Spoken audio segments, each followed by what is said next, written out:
Good evening, everybody. Welcome to the Royal Aeronautical Society event. At this moment, I'll hand over to Eamon Brennan, who's sitting to my right. Eamon. Good evening, everybody. First of all, you're very welcome to Eurocontrol. It's a pleasure to host the Royal Aeronautical Society here for what is a very interesting topic. When I saw the topic, I said, this is one I need to know about. I was explaining to Nicholas there a moment ago that I know a little about this as one of my very good friends, Angus Houston, was the guy from the Australian government who was given the task of carrying out the search and rescue, which turned out to be a fruitless task over many times, but he was organising search arcs and daily flights and all of this, so it's really interesting. You're all very welcome here. I'm glad that you can use the facility. You're always welcome, and I just hope that you enjoy it as much as I'm looking forward to. So I'm not going to waste any more of your time. Off you go. Thank you. Okay, thank you, Eamon. And so really just coming back to the branch, just really welcoming all of you, thanking you for attending this event. And we represent the Brussels branch of the Royal Aeronautical Society. What are we coming to talk about tonight? I mean, you've heard the title, MH370, what happened to it. We all like a good mystery, don't we? Seems there's quite a few people here that do. A bit of conspiracy theory, a lot of facts, some gaps. Does anyone know what really happened? Well, I think we'll learn a lot more tonight. And our speakers tonight from the CAPTIO team, we have three main speakers here tonight. So without any more ado, I'll ask them to begin the presentation tonight and thank them very much for what I'm sure will be a very interesting presentation. So, ladies and gentlemen, good evening. This is the CAPTIO team, and we are grateful to the Royal Aeronautical Society Brussels Branch for this invitation. Many thanks as well for those people who organized this event. As far as I'm concerned, to be back in this room, this Europa room, brings a lot of memories of important events of ATC in Europe. The most striking was when Yves Lambert, at that time was the DG of Eurocontrol, when in his very same room convinced the member state to make the traffic collision avoidance system, the airborne system, the TCAS, mandatory for the whole of Europe. Many of you may be aware that the 27th June 2019, this year, I have to read. The Swiss Federal Supreme Court confirmed the decision to convict a Skyguide air traffic controller for, I quote, negligent disruption of public transportation.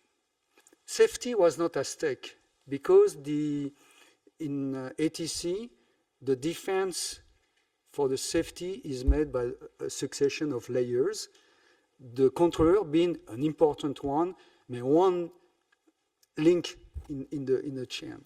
And the last defense is the traffic collision avoidance I spoke about.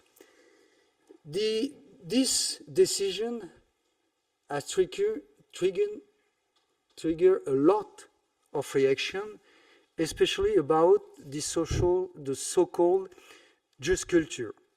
In our system, the controllers are encouraged to declare any event for the benefit of the system. So the question is whether the judgment could jeopardize this process. But to my surprise, it did not come to anybody's mind to name the culprit.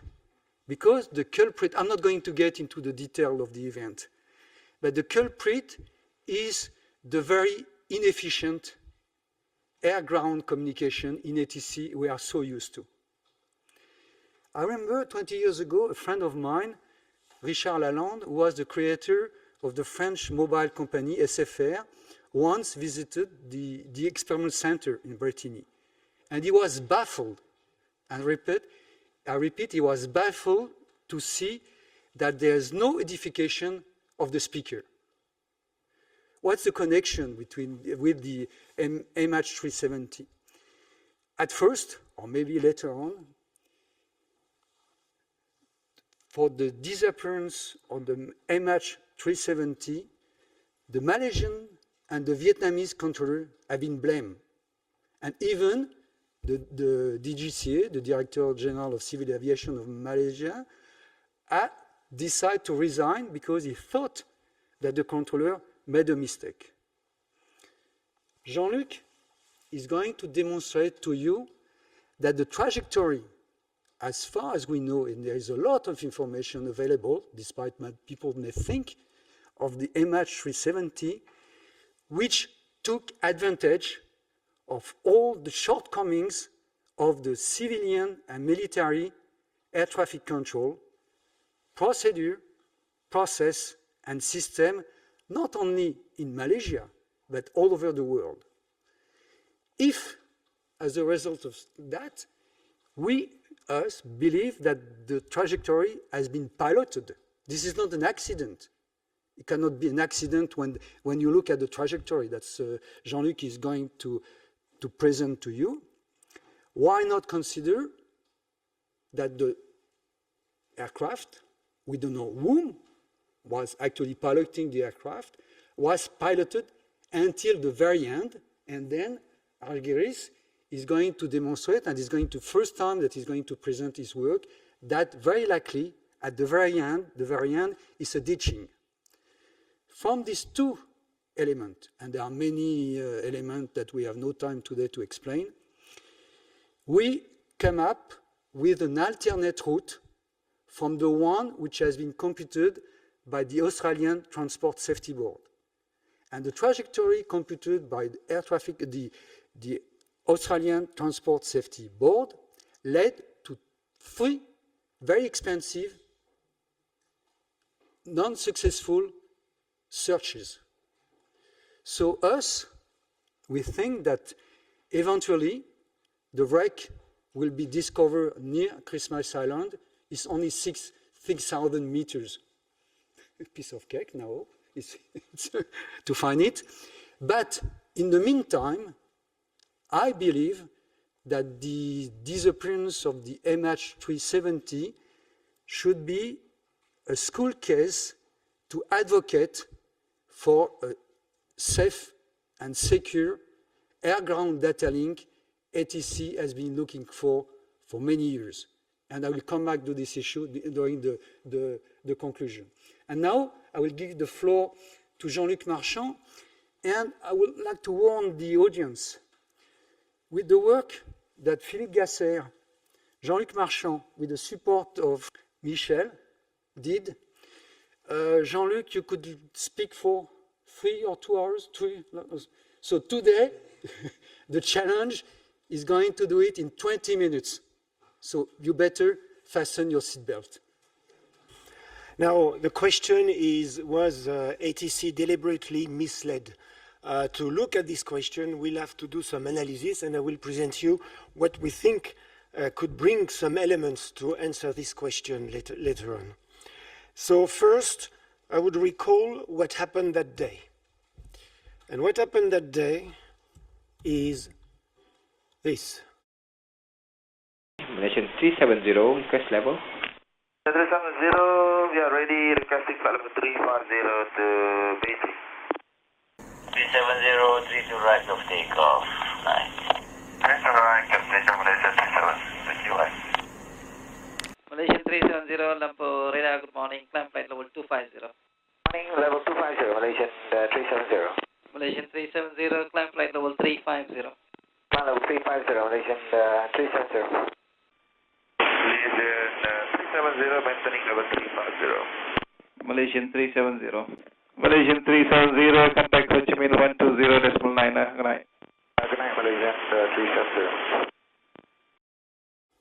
Okay, now you know as much as the air traffic control system knew at that time. The aircraft was transferred and asked to contact Ho Chi Minh for its manual transfer. Now, why we think this has been deliberately and well chosen? Because the complexity of the airspace in that region, you see Malaysia, if I do that, if you see Malaysia, who has one control region here and here, Singapore in between with this Chinese corridor, but also some specific zone where the traffic is delegated to avoid overload from the controller. So instead of having three controllers to talk to, it has only to talk to two.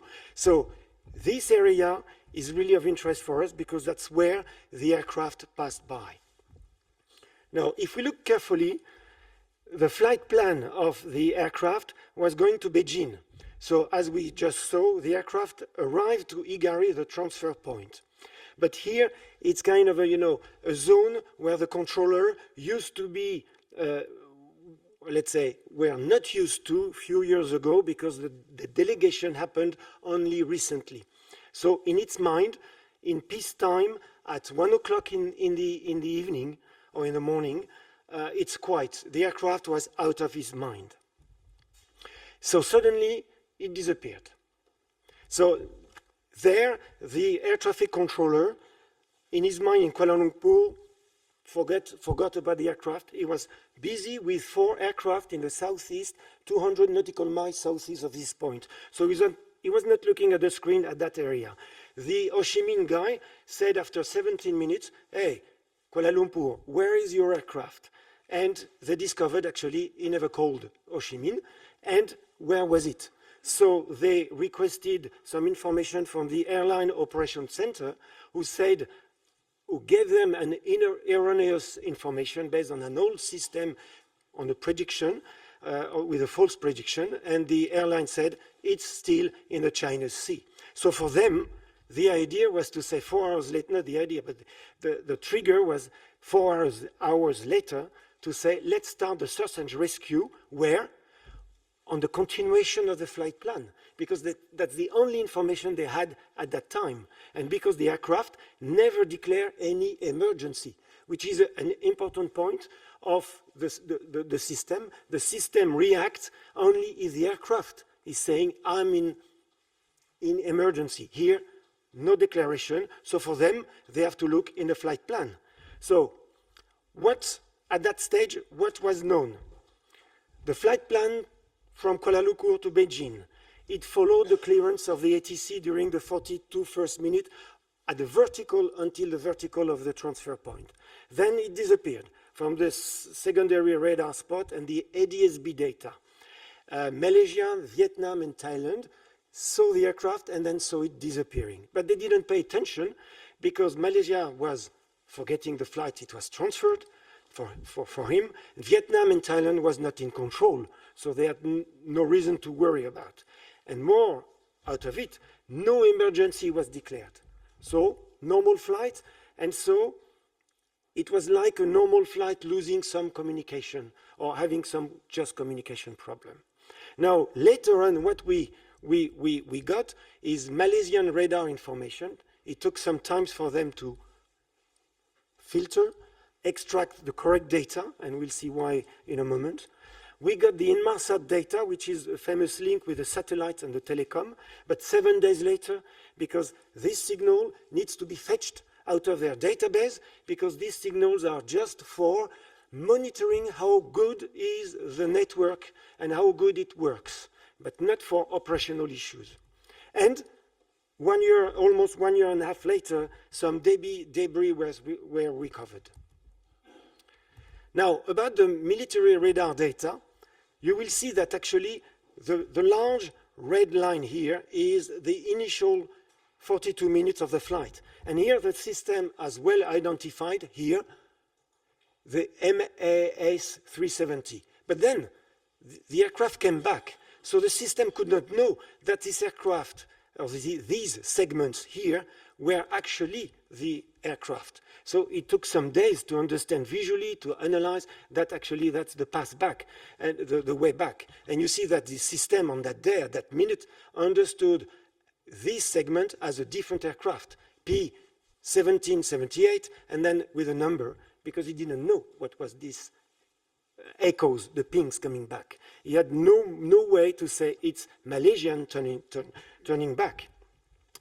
On top of that, we've got recently, thanks to the independent group, which is a group active in the world who made secession from the Australian Safety Board, we've got the radar data from the two airports, the approach data, but capture the flight, at Kota Baru and at Penang. And these again showed that the aircraft came back and had some erratic movements, and we'll have a look a little bit later on. Now, what are the key locations of the known trajectory? So for sure, this trajectory here is known. Now, what is derived from this data is the yellow trajectory that you see here, which is interesting because it's inside the last radar from Malaysia that could capture the aircraft. And you see that the aircraft kept the care, or had the care, to stay within Malaysian control area, the flight information region. So now, what happened? Probably around this time, the electric power was cut off, after the transponder was probably shut off first. So ADS data disappeared, secondary radar echo and information disappeared, and somehow, somewhere here, the electric power was cut off. It means the 5 generators, the 2 main principles in each engine, the 2 backups, and the auxiliary power system at the rear of the aircraft. So what does it mean for the aircraft?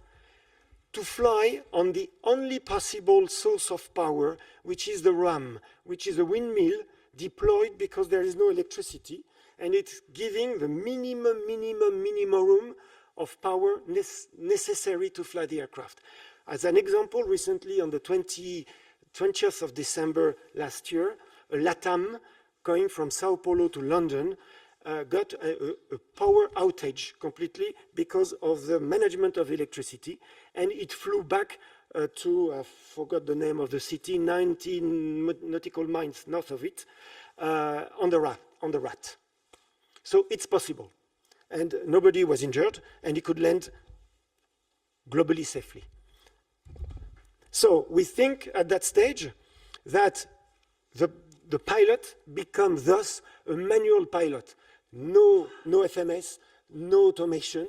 Basically, the guy was manually piloting the aircraft to do a huge, sharp U-turn and to fly nicely, or let's say cleverly, on the fear boundary between Bangkok fear, the Thailandese, and the Malaysian, letting each controller, military, because the civilian could not see it anymore, the military controllers to say, oh, okay, this flight I don't know, it's the Malaysian who controls it. No, this flight is from Thailand, so the Malaysian is saying it's a Thailandese aircraft. So the guy cleverly did that and followed this path until Penang. But in between, we know that no HACCPS message that was planned to be sent by the aircraft to the ground on the engine status, aircraft status, did not occur at 1737. It means that between the last ACARS, which was sent approximately here and here, HACCPS did not work. And so that's why we talk about electrical power, and we'll a little bit come back later on. So during this trajectory, a little bit erratic, climbing, accelerating, which means there is no failure. If there was a failure, the guy would have said, contingency, I start to fix the problem, and then if I can't, I land. Here, nothing. So the aircraft was flying normally. Strangely speaking, on its way, turning at Penang, there are probably a surprising event. The mobile phone of the first officer hooked to a ground station of a mobile network. So it just hooked. Nothing, no SMS exchange, no communication, just saying, here I am, okay, it's you, okay, bye-bye. And later on at Paulo Perak, it's important because here the Airline Operations Center sent an HACCPS message directly to the printer of the cockpit, and this message was not delivered, and a fail indication error came back to the operational center. So we know here at 1603 that actually ACAS were definitely not working. And then when it reached the end of the exit of the radar coverage, oh surprise, electricity comes back and there is a hook to the satellite. But the hook is very interesting because it's a proper connection with a proper protocol connection, meaning I am this SATCOM, I would like blah, blah, blah. It means that because the logoff was proper here, the logon was proper here, no logoff has been identified here.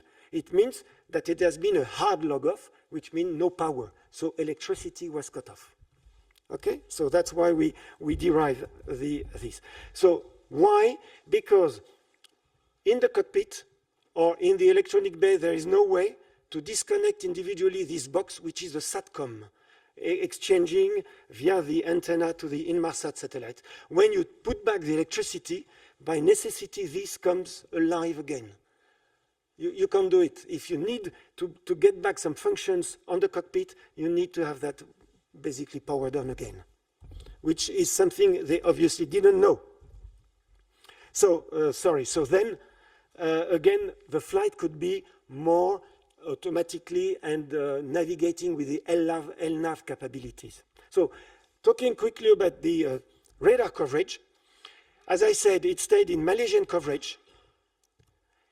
The Thailandese radar have seen the aircraft, but they didn't notice. They've seen it, but that's it. It's not under their responsibility. We don't know whether the Indian at Bar Nicobar seen something, but there is a radar. It's unknown whether it was working or not that night. And surprisingly, there is a bunch of Indonesian radar who should have seen it, but no information from them. Now, we had to make hypotheses from this time because at that time, no more radar, no more information except Inmarsat. So our hypothesis to derive a trajectory is people were in common from the start to the end. There is no reason that after 1 hour and a half of flight, suddenly everybody is dead, like everybody is thinking, because they, today the analyses are more on the same stable altitude, stable speed, and constant heading, which means nobody is piloting. And we dispute this argument, so that's why we think people are piloting. The aircraft followed the rule of airspace and also used as much as possible the automation of the aircraft and try to avoid as much as possible the radar coverage. As I said, no failure on the aircraft and only a temporary power switch off. We think the aircraft wanted to land safely somewhere on an adequate run length, because why to pilot such an aircraft such a long time? And also that the most appropriate flight mode were used on board the aircraft to go the further as possible. And the aircraft was probably on the minimum safe distance journey, meaning to reach the island as fast as possible. And at the end, and Argyris will present that an attempted ditching and a possible final crash will have taken place, but a ditching first. So, avoiding radar, we think that here the aircraft went around the radar, the Indonesian civilian secondary radar, which is supposed to have a transponder response. But remember, the transponder has been switched off. Surprisingly, the Indonesian never gave any information. Some people have said that because they have a fuel-powered electricity system for powering the radar, these were switched off that night. It's difficult to say. So after passing under the radar coverage, then the flight went, and each time it changed, it passed a fear boundary, it changed some characteristics of the flight. So you see, for example, here, it crosses a fear boundary, it changed, it turned. Here, it's changing his direction and his speed. Again here, again here. And at the end, it's passing between Cocos and Christmas, where there is here at low level, because here there is the Australian detection system, which is not exactly radar, but to finally arrive and try to land on Christmas following the normal routes, and then it crashed. Now, of course, this trajectory that we have identified should fit with the Inmarsat so-called ping, which is the distance, given to the satellite. Now,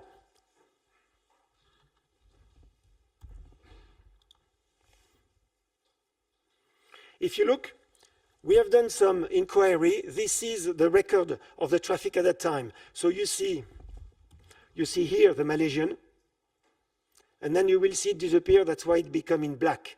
And you will see here 2 other aircraft showing up of interest. Here, the Emirates, which actually followed without noticing it, because that aircraft is in black, no light, nothing, manually piloted, following by 17 to 20 nautical miles. And here, an aircraft who departed from Chennai 30 minutes later. And to avoid that, we believe that he did a contingency, 15 nautical miles on the right, then descent to pass underneath this route. Okay, underneath that one, above this one, underneath that one. Right.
So what we think is that the system has some Swiss cheese holes, as people working in safety in ATM as the habit to say. And they avoid that the holes are aligned, provoking an accident. And here we think that these holes have been used to be made aligned to make the aircraft disappear. First, no emergency was reported. And people knew that if the aircraft is not declaring itself in danger, in difficulty, the ATC has no reason to worry. So, a latency in the reaction.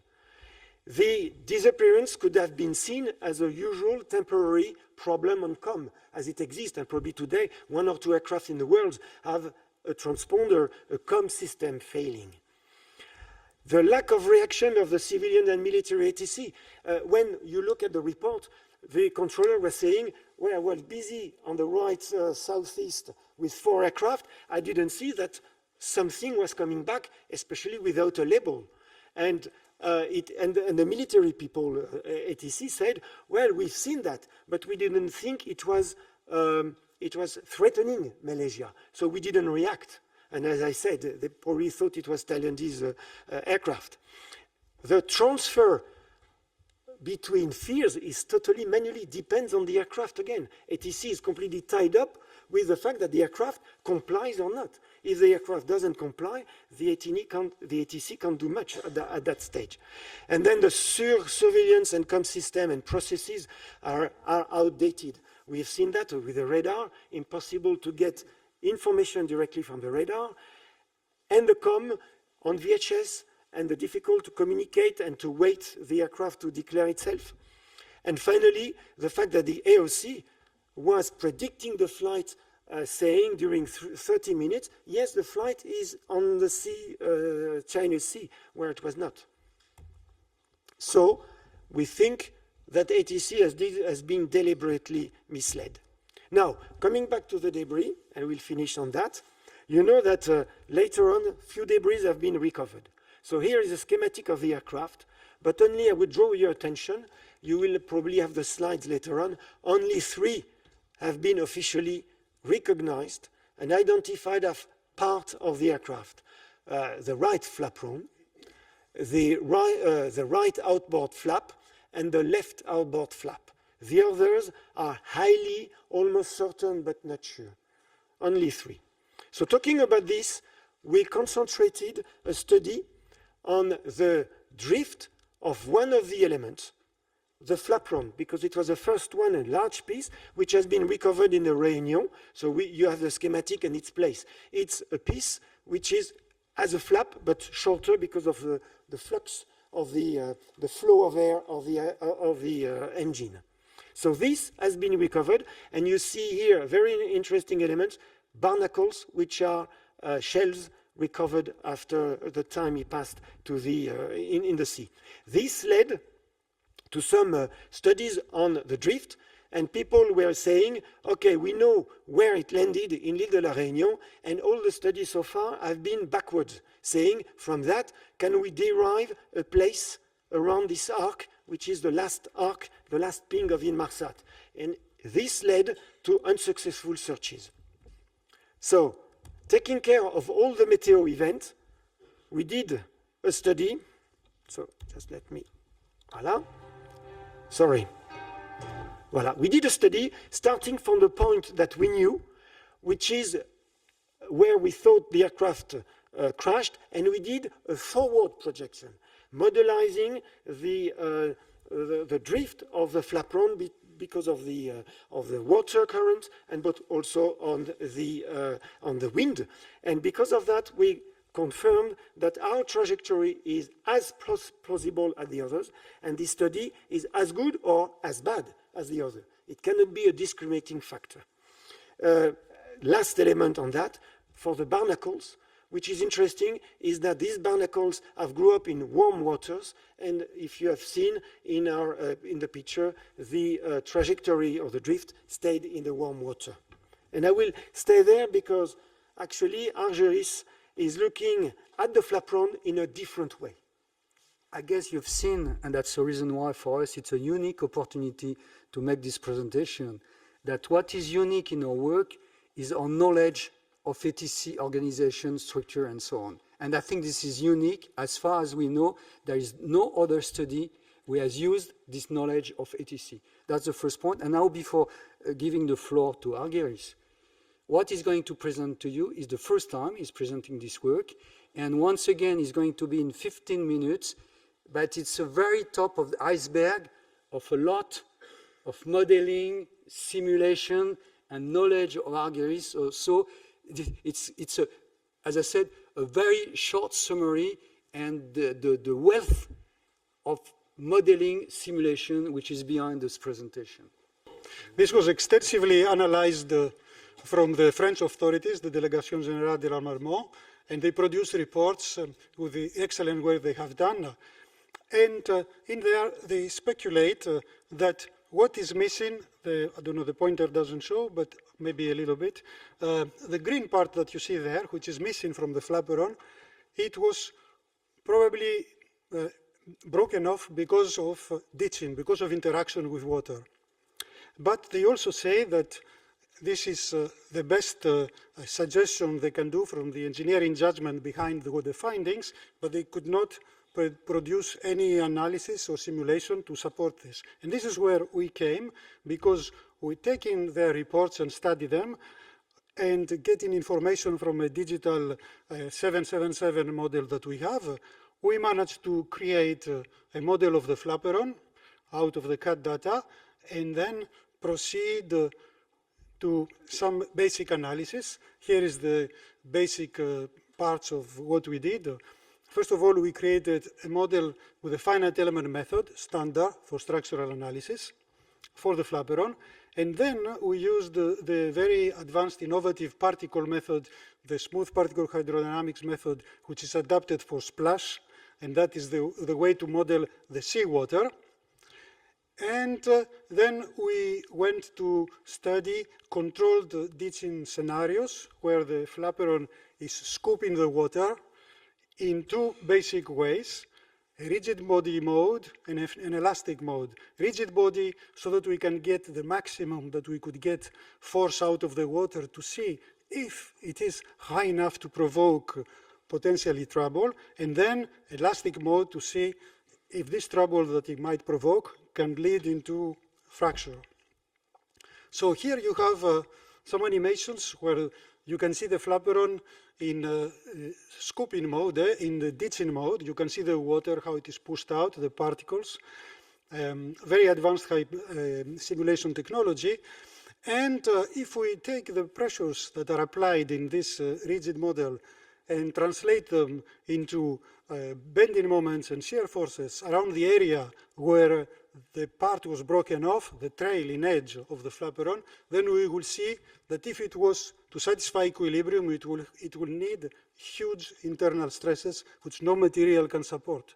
So the water was possible to give under ditching enough forces so that the attributes of thickness and dimensions of the flaperon could not possibly support under a rigid mode. So it's going to deflect a lot and deform. So to see now the deformations actually that could have been provoked in this scenario, we took from the report a lot of information of the materials that were actually quoted.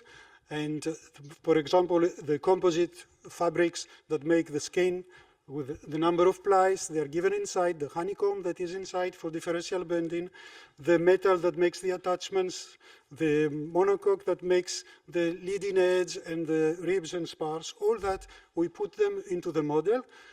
Here is to give you a detail in the area that interests us, the area where the trailing edge is missing. You will see that there was localization around a spar that is before the trailing edge. And here is a detail of the thickness of the skin, where you have the upper and lower fabrics, fabric composite layers, and the honeycomb in between.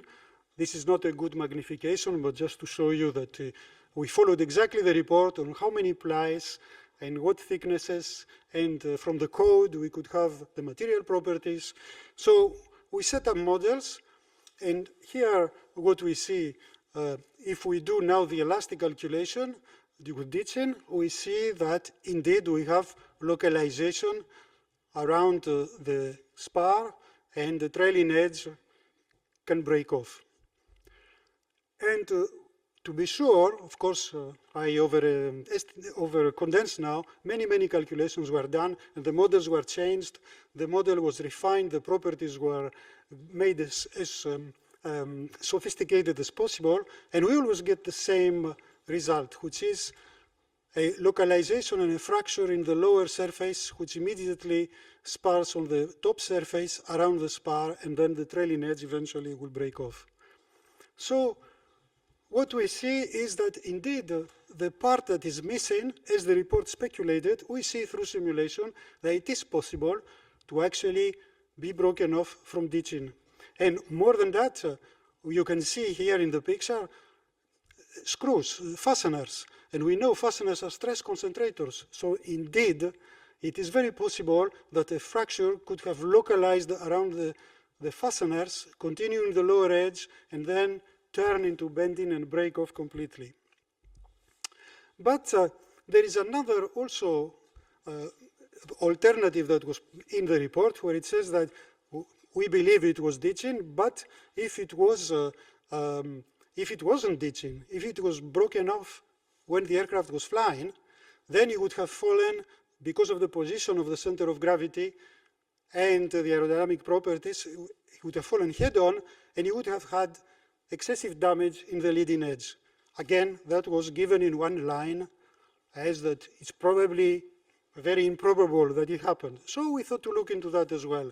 So we took the last information where the plane actually vanished 5,000 feet and let the Flaperon go in a monotonic path with a terminal speed on the water of about 137 kilometers an hour. And this is what we get.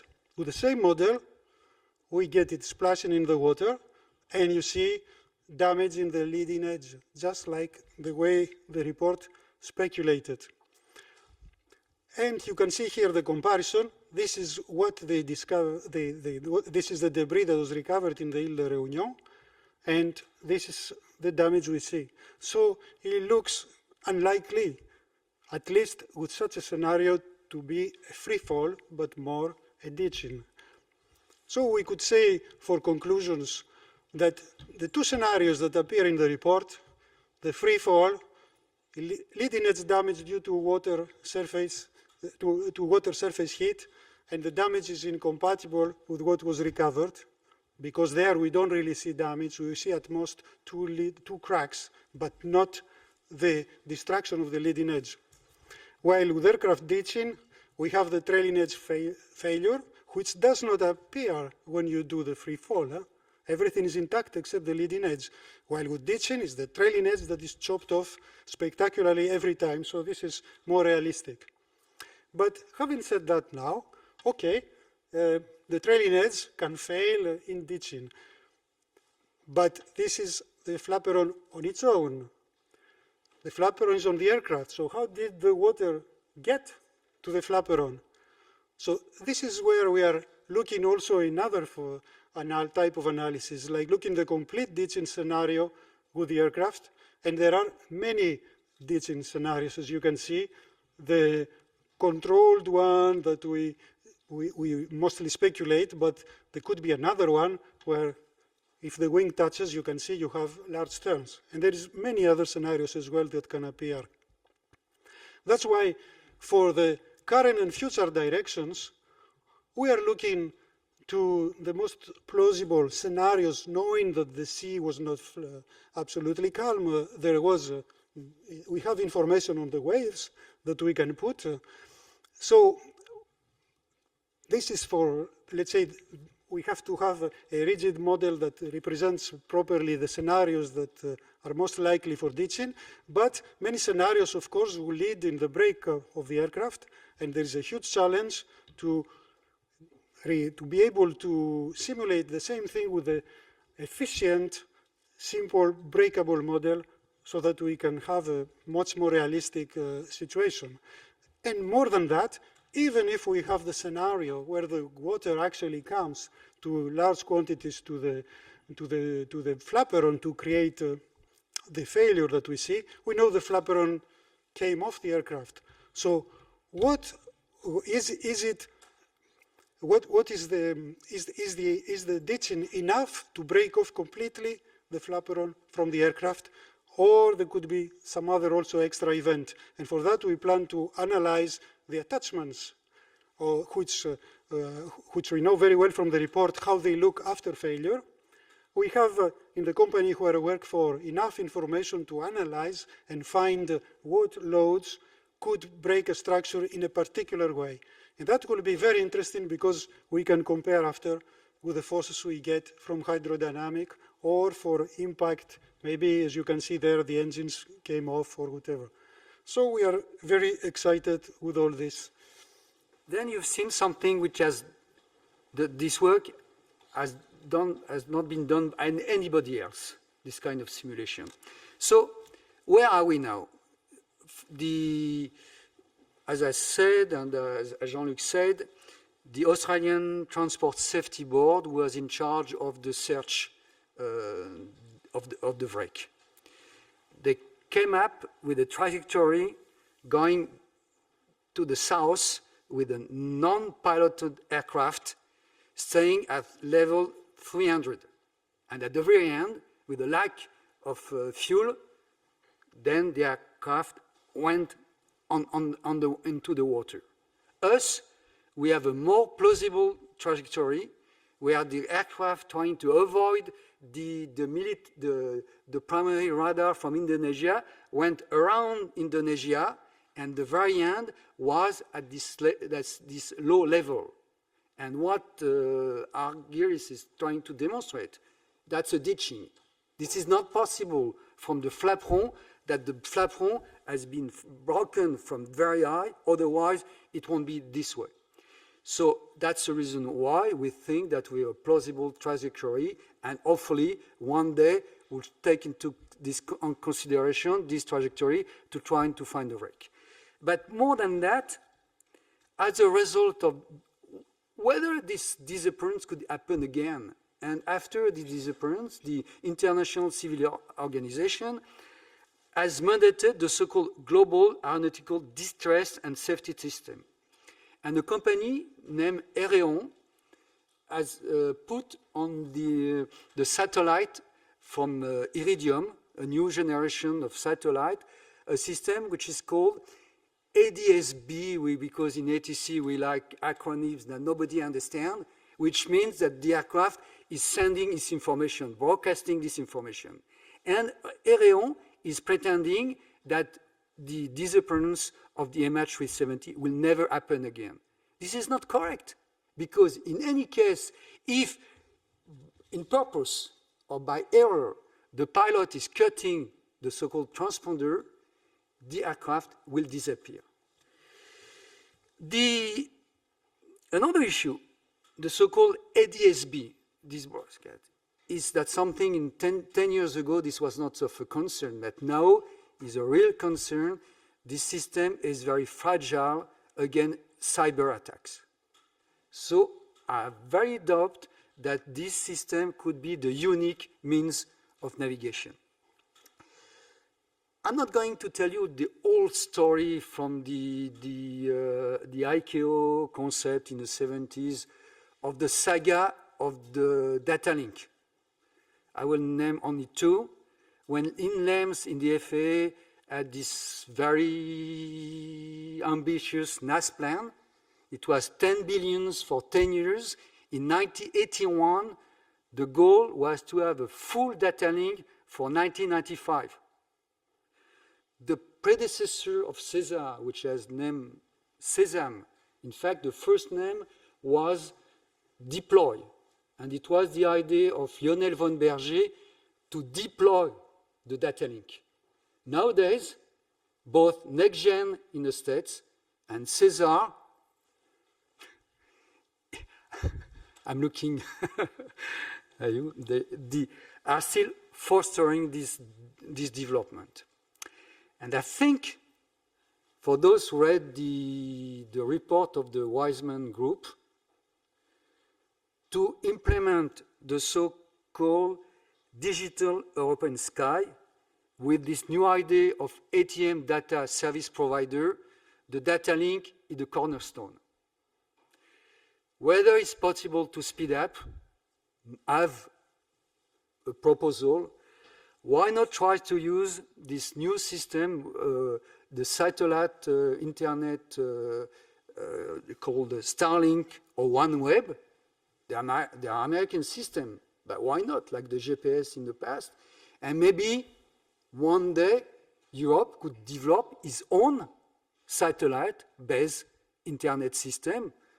Why not dream a very ambitious Europe? That's the end.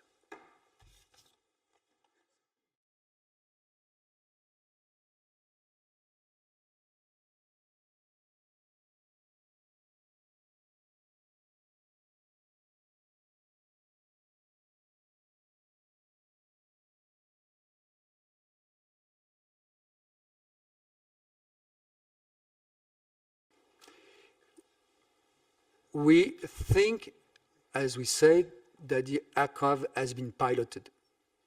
We don't know whether this is the captain with the first officer.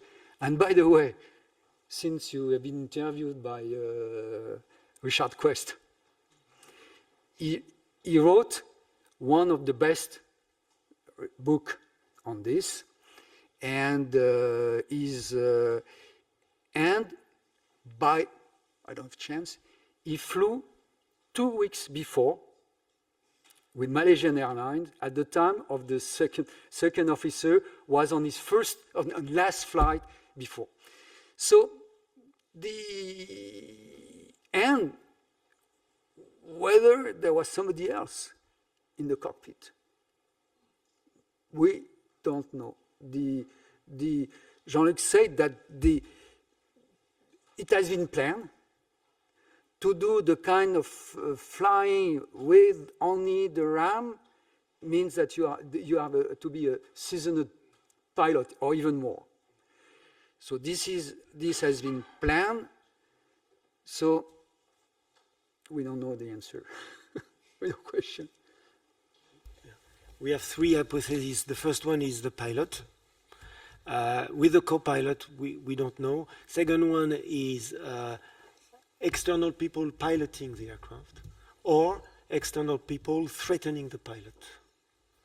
So it's probably, well, now what we will never know probably what happened. If it's the pilot, there are different scenarios. For example, he takes the care that the guy is going to the toilets, the co-pilot, and then like the German, for example. Or as is an instructor, he could say to the guys, because the guys is new, it's first flight as a co-pilot, to say, okay, do something, fetch something, and lock the door. Or at the same time, you have to know that if third parties people are inside the electronic bay, switching off the power opens the door, the lock. Well, so it's a way to get in, but we don't know. That's clear. There's another question. I'm sure somebody of you are going to ask the question: how, in the cockpit, there were so full-fledged pilots? Why they did not succeed? If this is our scenario, why they did not succeed to get to Christmas Island? Why these people so experienced people have not been able to compute correctly the fuel, and this is where, despite all the work that Philippe and Jean-Luc have made with models, the only company with the answer, if Boeing was willing to make this kind of simulation, but so far we tried to get in touch with Boeing, but you can imagine the reaction of Boeing. That's for the time being, it won't this 777 be a question. So there are many questions that I'm sure you have other questions that you are going to ask us that we don't know, have the answer. Your question was also on the passengers. We don't know. We don't know. That's the reason why maybe at best, in some way we find the wreck. We maybe have only part of the questions, because as you know, the voice recorder was going to be only for the last 2 hours. So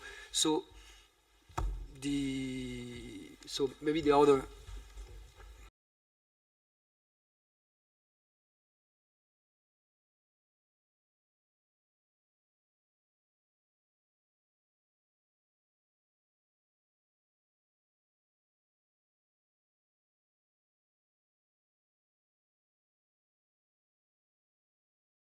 I have been in touch with the 777 pilot, and the guy said that actually having only the RAT, you can fly with basic instruments.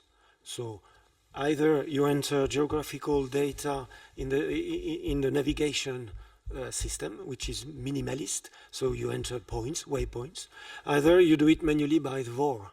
You work at the ancient way. And actually, if you look at the trajectory, it passed over Kotabari, just 5 nautical miles north of Kotabari, northwest, and 5 nautical miles southwest of Penang. And that could indicate that it did a radial to Kotabari, a radial to Penang, and then a radial out from Penang. That could be. Or waypoint, saying, I know roughly the geographical coordinates of the points. I enter that into the database and ask the system to indicate him on the navigational display, the line to follow, which explain why the radar data were, let's say, uncertain to a certain extent. But how at night, it was clear sky, they were in dark, but other aircraft had their light. So somebody said, in a way, they were playing Russian roulette. They took the risk at night to avoid just by seeing the other aircraft, and as Jean-Luc showed, to have this this contingency to. So these people, this was well planned. They were smart and bold.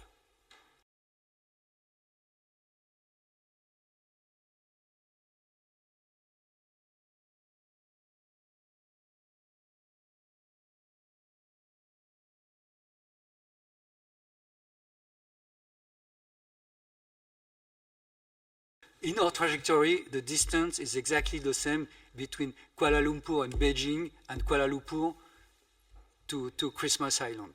But the question is the fuel consumption at a very low level, which is very difficult to compute. But in answer to your question, the distance is exactly the same. Yeah, if I may, some precision, close to some nautical miles. For the fuel, we did, and we used a model placed on, given in the public on the internet by the independent group, which is the best one we could have. And interestingly, is after identifying the trajectory, we recomputed the fuel because we did this via simulations, via analyses, and we did the fuel computation, and we found 0, or close to the error, 0 at the 7 arc. So actually, yes, the trajectory is showing that the fuel was exhausted at that time. The 7 arc is this famous Inmarsat arcs, and the 7 is the last one where that's the...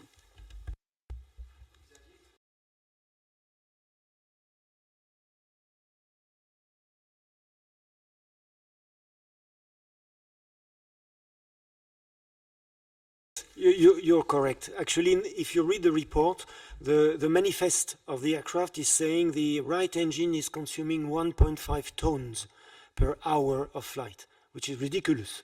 No aircraft will fly with such a problem. So actually, we did some computation based on the climbing of the aircraft and the level off when we had the RAeS data, and we estimated that actually the consumption is between 100 and 300 kilo per hour, and we took 150 because it above the normal, above the normal, and we took this value to compute, as did the other group to evaluate. But yes, the right engine was consuming more. If you did, as we did, the simulation with normal simulators, you could reach Christmas Island as a piece of cake with these simulators because they are very optimistic. And usually a ton and a half was in excess, but with the computation, a ton was missing actually. This issue of the engine and the consumption in the evolution in the past year, there's been a lot of progress in engines. Because the airlines, they want engines who are consuming less and less for different reasons. So the engines are more and more sophisticated. Maybe there is more electronics in the engine than in the rest of and what's important for the airlines is to downlink information from the engine. So in the case of the MH370, there was very little information going down with only the fuel consumption. But nowadays, the airlines, that's very important for them to downlink information while the aircraft is still in the air, sometimes 100 miles from the airport, to downlink information for the maintenance. So I think this is an important issue for the future of system. Once again, the link between the air and the ground. But and also what's interesting, as I said, there is a lot of information on the report. People are saying the official report from the Malaysian investigation team. And for example, this point of the one engine consuming more than the other is written there. But there are very few people who actually use it, as far as we know. So as usual, we find things when you're like looking after.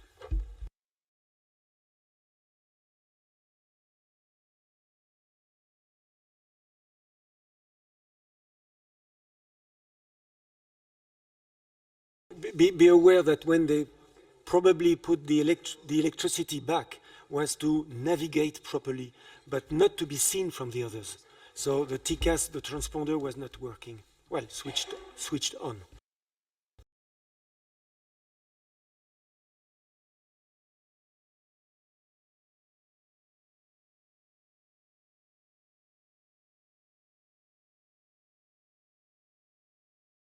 Had no time to present you the video with the stuff. Actually, what we think is when the aircraft did the contingency, it started actually its descent, and the FMS mode entered into the economic descent 240 knots.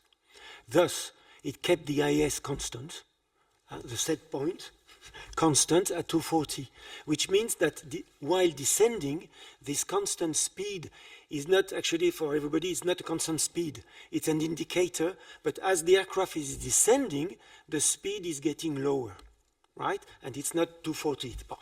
So it's descending, and then it has basically three segments. One, which is during 20 minutes to avoid the two routes I showed you, at the end, you see the two routes, which show that the probability to intercept a ping with the correct BTO BFO is high. And then twice it has to go down to have a vertical rock or road adapted to the Inmarsat. And actually that's how we deducted. Compared to the others, what we did, we had the compass, and each time we said, what is the aircraft doing? And reading the Inmarsat data, we said, bon, at that point in time, it should descend at that speed. And we didn't touch the speed. We just say economic descent until Melbourne Fear. And then it stayed at level at 5,000 feet, or approximately, and switched to the long cruise mode, which makes the speed slightly increasing because the weight of the aircraft is getting lighter. As engineers, we had no other choice than to believe the data. Compare all the conspiracy theory, saying that Inmarsat data have been created, forged, or manipulated. So we believe in Inmarsat data, and for example, the Ashton report, which has published at the end of the year, is a piece of work. It's really a piece of work. This is and when people are complaining why they took so long, because it was difficult. This is the first time. For your information, this information from the Inmarsat are kind of technical information. Like in your mobile phone, sometimes you hear a ping because they are trying to locate it where you are. So in Inmarsat, there are system support ping. And this is something which is necessary. This is not something which has been invented for MH370, but after the RAeS Paris, Inmarsat, they said, why not record this information? Before that, you know better than I do. And so this was the first time that this information, which is now recorded, is being used. So I think for Inmarsat, I think it has been a very interesting experience. The point for us, and I can understand why Inmarsat no longer want to speak because they have been accused, but once again, we would we would very like to, very welcome if we could have contact with Inmarsat, because we are not criticizing at all Inmarsat. So if we have an opportunity, thanks to you to you see what I mean. What is interesting is that the first report of Ashton from Inmarsat was giving an example of a trajectory that would fit the BFO BTO data.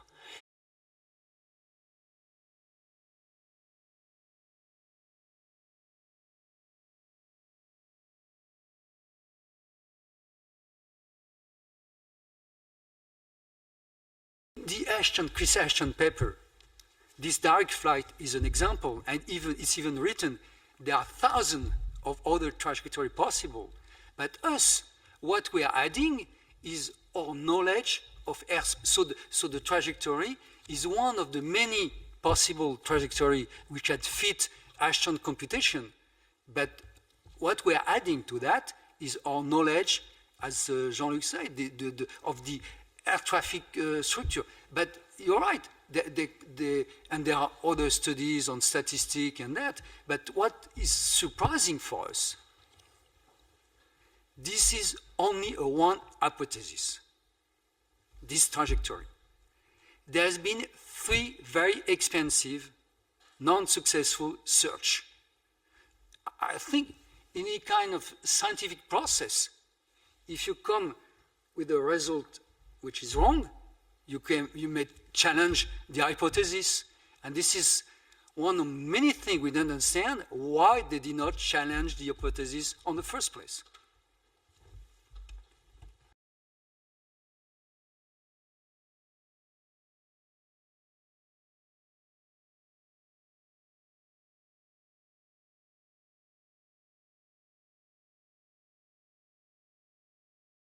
If you go to our website, CAPTIO website, you will see that, for example, last year we made the same conference in Paris thanks to the Paris branch of the Royal Aeronautical Society. We even been interviewed by people, but the conspiracy theories are by far more interesting for medias and journalists. That's one point, and so far we have not been able to get through. And so today, as I said, today is an opportunity because in the room there are enough people who can understand the air traffic control dimension, which is something specific to our study. The work that RAeS has shown, and there will be more. So RAeS is going to work more, and Jean-Luc and Philippe, you cannot prevent them their work. They will keep working. They will still refining the models, and if they find people who can help them with different models, because to refine and maybe one day to convince, because the CEO of Ocean Infinity, is the CEO is Oliver Plunkett. He has some success because he's been able to find the Argentine submarine, the French submarine, La Minerve, and he has promised the next of kin to come back. So, and I think Ocean Infinity is making now a lot of money because of his success. He has contract with the US Navy, so maybe he has some money put aside, and hopefully during the summer in Australia, that is to say beginning of next year, he may go back to, and he said in an interview that they are going to examine all hypotheses, all theories, and we've been in contact with them. We send them all the information, and so far we failed to convince, unless if we had $100 million with a boat, we can, or if anybody in the room has $100 million worth, if we can hire a boat and get there. But that's Okay. Maybe just one additional point. We are aware that the judge in Paris in charge of the investigation about the disappearance of the MH370 at the request of Mr. Waterloo, we know that the judge is aware of our work. It's all we can say for the time being. But it's always a pleasure here. So I'm here in my role as the chairman of the Brussels branch of the Royal Aeronautical Society. And it's always a real pleasure to see so much passion coming together, also here in this house of collaboration. So there's three groups I'd like to thank. First of all, the three gentlemen who come to present, and that are actually supported by some more, this very wonderful work, whereas not only a passion for aviation that kept them going and really digging into every detail they could find, but I think also a passion for humanity, trying to find out what happened to those folks, and particularly the ones I think in the back who weren't aware of anything and had probably to go through very bad things. So thank you all for this. There's another group, of course, I'd like to thank, which is now here in representation by the Director General, Eamon Brennan. Thanks for, again, for Eurocontrol hosting us here as at the Society, the Brussels branch of it, for all of these events. It's a true pleasure, I must say. But it also shows that the house here, Eurocontrol, is truly a house of collaboration, wanting to really inspire further thinking of what we could do in the next decades with aviation from what we've learned from the past. So thanks again, Eamon, for making it possible. And of course, nothing is possible with it not being a threefold. So thank also for everybody who's available here today, because also you showed that after hard working days, you spend time as well to come down here and try and listen in. Thank you so much.